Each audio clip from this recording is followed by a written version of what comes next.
Across the River Nen lies the town of Northampton, a large market town located 67 miles from London, 50 from Birmingham. Recognised for its manufacturing footwear, but also for a few historians.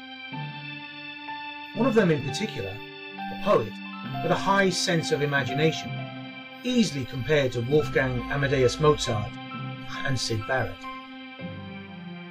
Convicted and branded a lunatic, his final residence taking place in Northampton, but also a wanderer. Was he a madman or a visionary? This film explores the life of an English poet who takes his footsteps through Northampton. If Sheffield was recognised for its production in steel, Northampton was famous for its manufacturing footwear. There were some famous historians who resided in this town, some of them who owned these shoes. This one in particular, a black leathery shoe, belonged to a man who would spend his last few years in Northampton. A poet that Northampton claims to be their own. His name? John Clare. 30 years before John's birth, his grandfather, an anonymous man with no particular home, entered the village of Helpston. He was a wanderer over the earth, walking heavily over Europe, alternately fighting and playing the fiddle. He rested at this quiet little village. Villagers were impressed with his musical skills and felt that he was a suitable lecturer for their children. So Master Parker, as the unknown called himself, became a schoolmaster of Helpston. The event marks the first dawn of the family history of John Clare. John Clare was born on the 13th of July 1793 in this cottage in the village of Helpston, which was 6 miles from Peterborough, but just on the edge of Northampton. His twin sister died soon after birth, and it's presumed she was buried during the night. John had 2 other sisters, one who was baptised before John's 3rd birthday but died before she turned 1. The other, named Sophie, who, unlike the other sisters, was born in a healthier condition, later in 1798, and became as literate as her brother. Despite its boast of bars and a church, and even though the village was not affected by the French War, Helpston was small and consisted of extremely low economy. The cottage consisted of no running water. Parker, John's father, being an agricultural labourer, could not find any other or regular employment. As a matter of fact, John's education was very limited. Throughout his years at Mrs. Bullamore's dame school in the village, followed by Glinton Church, John became a quick learner and achieved an outstanding talent in reading. Unfortunately, due to the worsening economy, John was forced to resign from education when he reached the age of 12.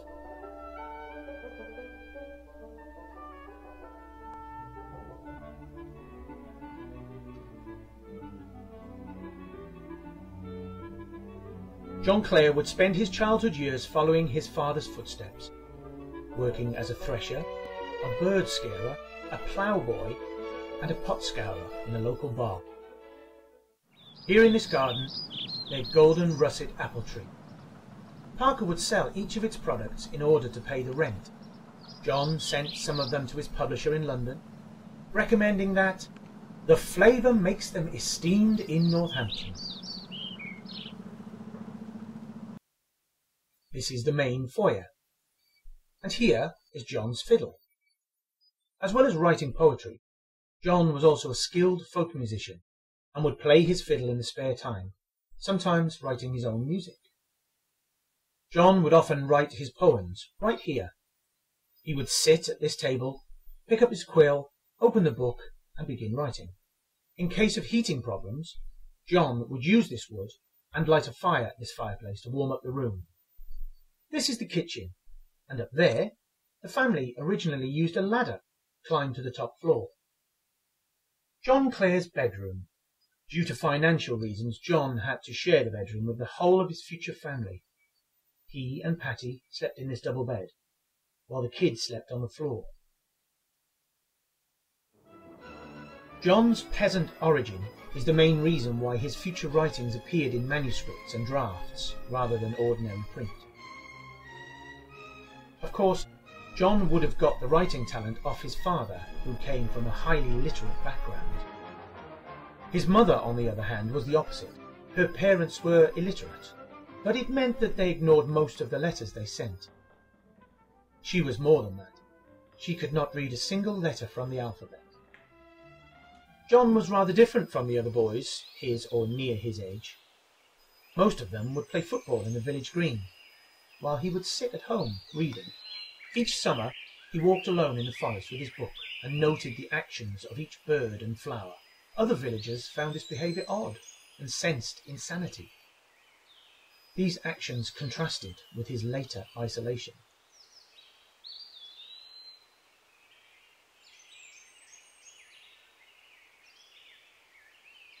Unsure what to do for full-time work, John was recommended a military career. Of course, being a soldier meant visiting new locations. He and the army would walk to Peterborough, then board a barge that transported them across the River Nen to Wisbech. John felt like he was in a foreign country and missed his home village. He had never travelled more than 8 miles from home before. After his military career, he worked as a temporary gardener, earning his weekly wage of 9 shillings. Then he worked as a lime burner. However, his poetic plans and his love of books stuck to his mind, and he decided that he wished to do something that would increase his popularity. One day, in the middle of his job, John began writing and headed for Stamford, Lincolnshire, while making as many corrections in his writings as possible. His letter was completely written in pencil on a rough paper sheet, and as John recalled, to add to its novelty, sealed with shoemaker's wax. He then introduced his poems to a bookkeeper, Edward or Ned Drury, who passed them to his cousin John Taylor, who worked with John Keats. On New Year's Day 1820, the first issue of the London magazine introduced John Clare as an agricultural labourer and poet, leading to the publication of John's first poetry book, Poems Descriptive of Rural Life and Scenery. The book sold out its edition of 1,000 copies within 2 months, marking the publication as John Clare's blockbuster. Poems included Helpstone, covering his life in the village, and The Setting Sun, the first one to appear in printed format. John married Martha Patty Turner, whom he once met while visiting Casterton, and got her pregnant when he left. Her parents were displeased about it, because they recommended her to a shoemaker rather than a lime burner. John promised that the prosperity from his poems would pay easily for their future. The love relationship inspired some of John's early poems. On 2nd June 1820, John and Patty's first daughter, Anna Maria, was born. However, John feared that his daughter would harden their finances, as expressed in his poem, To an Infant Daughter.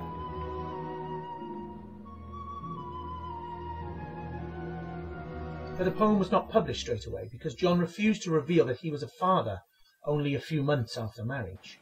By the end of his life, John was the father of 9 children, and he would suffer serious financial difficulties. Amongst John's next projects were a rough autobiography, sketches in the life of John Clare, and childish recollections based on his childhood games. Also, the village minstrel to poems descriptive.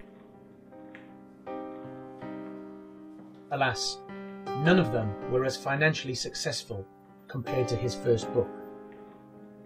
I live here among the ignorant, like a lost man. In fact, like one whom the rest seems careless of having anything to do with.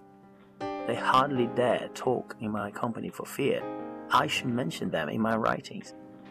And I find more pleasure in wandering the fields than in musing among my silent neighbours, who are insensible to everything but toiling and talking of it, and that is no purpose.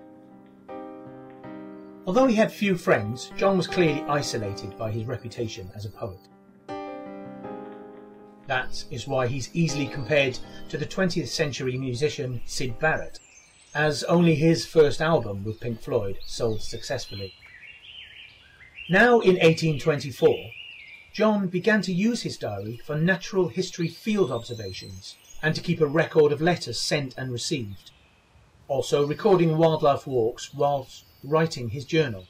There's a peculiar incident when he was mistaken for a poacher. John demonstrated his dangerous encounter of another kind. Met with an extraordinary incident today whilst walking in open wood to hunt a nightingale's nest. I popped unawares on an old fox and her young cubs that were playing about. She saw me and instantly approached towards me, growling like an angry dog. I had no stick and tried all I could to fright her by imitating the bark of a foxhound, which only irritated her the more, and if I had not retreated a few paces back she would have seized me. When I set up a halloo, she started. John's brief formal education led to his use of increasingly standardised English grammar and orthology in his poetry and prose. Some of John's poems focused on his childhood. Most people wondered if there was something childlike about him, but he never based any poems on village life. He reinvented the pastoral tradition of poetry in a mode of dirty realism.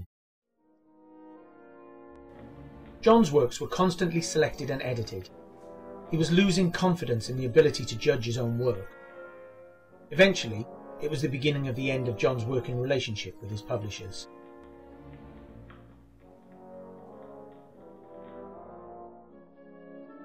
John was also suffering from a severe illness. It was physical rather than psychological. Part of it was due to a heavy diet: bread, cheese, potatoes, porridge and tea. John was torn between the need to write and the need to feed.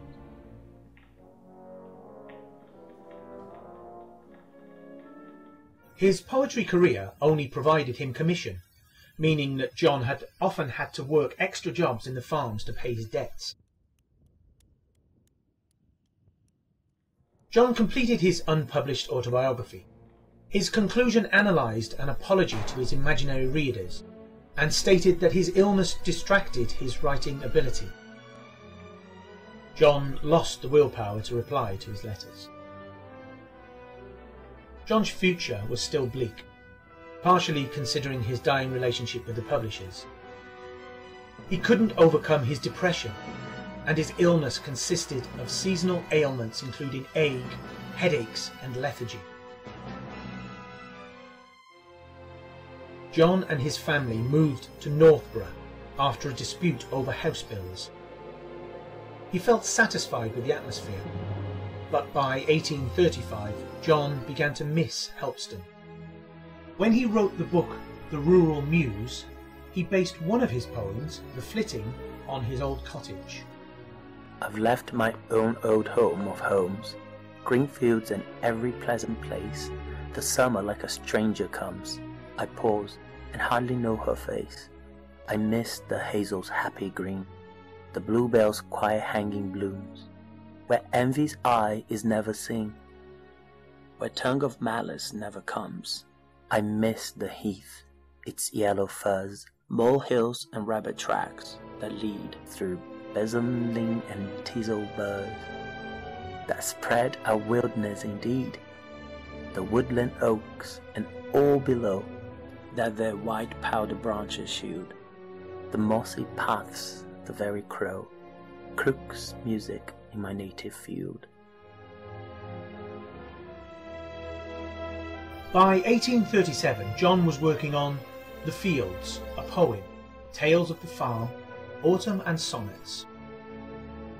Considering his mental condition, he could not write too much. On 8th July 1837, John Clare was converted to a private asylum in Epping Forest, Essex. John was suffering from manic depression, also known as bipolar disorder. The imprisonment is debatably due to Patty struggling to keep her husband under control.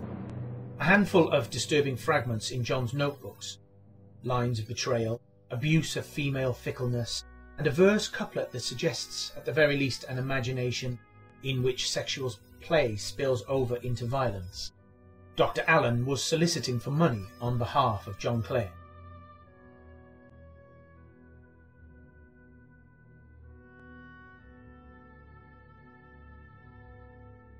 But in 1841, disgusted with the offensive behaviour of other patients, John walked all the way home, while Dr. Allen's asylum headed for a financial collapse. As he strolled through Ponders Green, the Great York Road and Stevenage, where he arrived at nightfall, John's diet was limited to a pint of beer and grass, which to him tasted like bread. By this point, John Clare had walked 50 miles from the Epping Forest. There he wrote with his barely legible hand.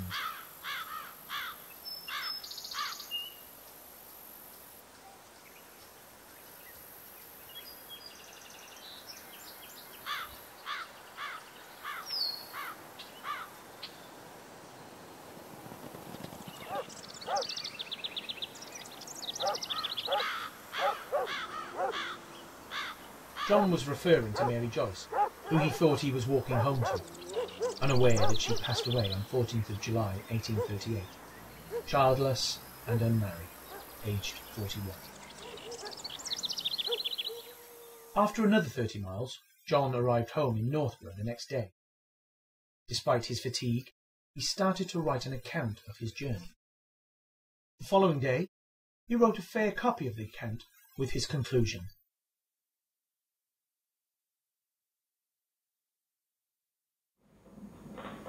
So here I am, homeless at home, and half gratified to feel that I can be happy anyway. In the early autumn, John wrote a letter to Dr. Allen.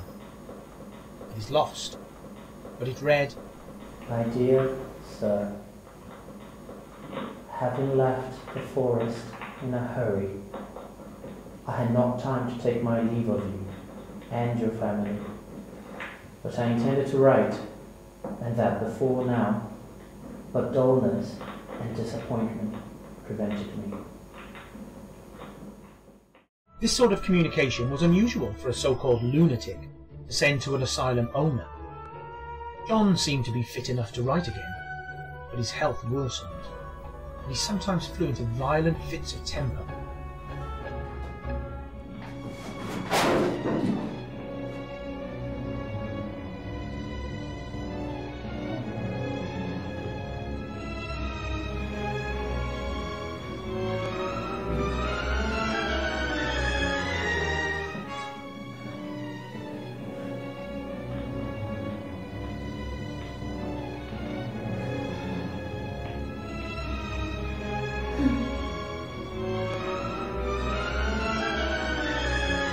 Meanwhile, a lunatic asylum had been built in Northampton 3 years before. It stood in an elevated position in the east section of the town, looking out over the park and woodland of Delapree Abbey, the vale of the River Nen and Hunsbury Hill beyond. The superintendent wrote to Fitzwilliam, suggesting that they should commit Clare there. On 28th of December, John was committed. And here is what used to be the asylum, which is now St Andrew's Hospital. John continued to write his poems after the imprisonment. The asylum housed 70 patients, but the population was quickly expanding in the mid-1840s. Other notable and later patients included Malcolm Arnold, Dusty Springfield, and Violet Gibson, who famously shot Benito Mussolini.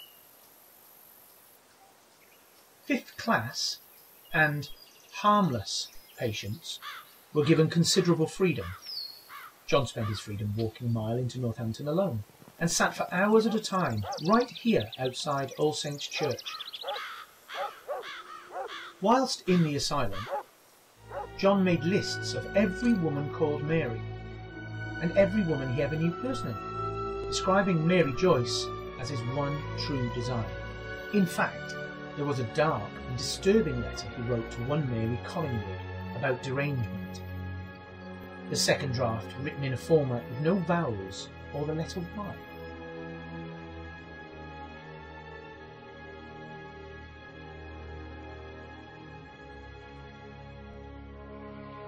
Occasionally, John wrote letters to his family, but missed their important events, including the extensions.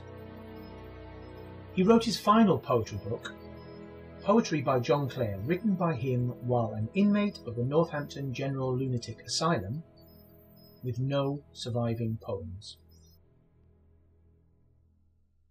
During his years in the asylum, John Clare wore these leather lace shoes. These shoes mark an important part of the history of Northampton. In fact, while John was residing in Northampton, the first shoemaking factory was set up and changed the working schedules of many shoemakers, which led to a strike due to pay disputes, followed by another couple of strikes. Consider John lucky that he wasn't involved, but he still came across tragic consequence. John was no longer in perfect condition to walk into or experience Northampton. And on 20th May 1864, John died of apoplexy. His memorial describes him as the peasant poet of Northampton.